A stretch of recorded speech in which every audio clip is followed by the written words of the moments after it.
So first of all, I just want to thank Elon for coming. Hungry. Absolutely. You didn't even have dinner, and we didn't even feed you No, properly. sorry to be a bit late. Oh no. I just came from the Tesla factory in Fremont.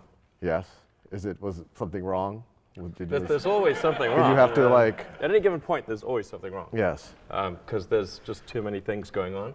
Yeah. So, I mean, one of the trickiest things about a car is that there's thousands of individual components. There are thousands of unique components, and even if one of those things is missing, you can't make cars.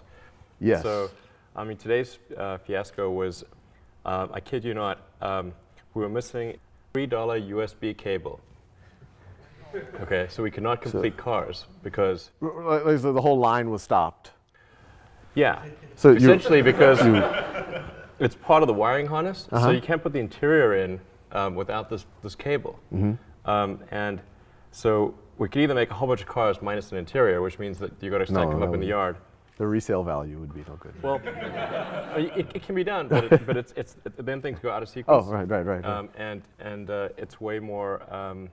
It's way more you don't have a moving production line that you have to send people out to hundreds of cars that are sort of sitting in the storage yard, and so and this happens to be a particularly pernicious cable that's kind of like routed under the carpet and in a difficult place, and it's literally $3.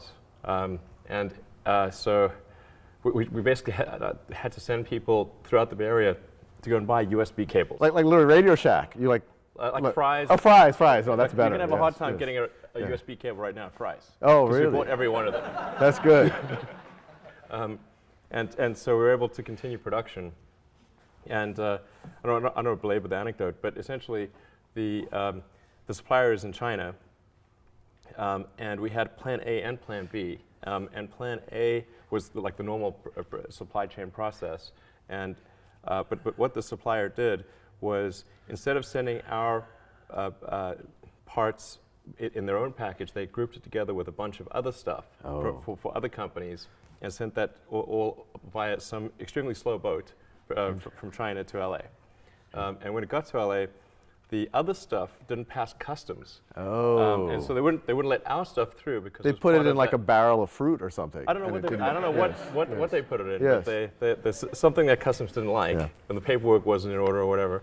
So it got stuck there for like a couple of weeks. Yeah. And then we had Plan B.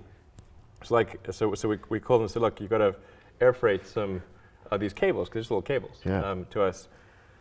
And we talked to their U.S. subsidiary and ordered from the U.S. subsidiary, who then communicated to China. But then, because this was another batch of parts, it was kind of double the order, it exceeded the credit limit that we had. Oh, yeah, you got to. So it bounced off their credit limit, so they didn't ship it. Fascinating. So someone's losing their job now. This is, no, I'm kidding. No, you should fire anyone. It's pretty farcical. Oh, and anyway, so it's coming like tonight at 11 p.m. or something. Wow. And these things are happening like all the time. This was like an unusual circumstance. Yeah. That's like one example, but there's many things like that. So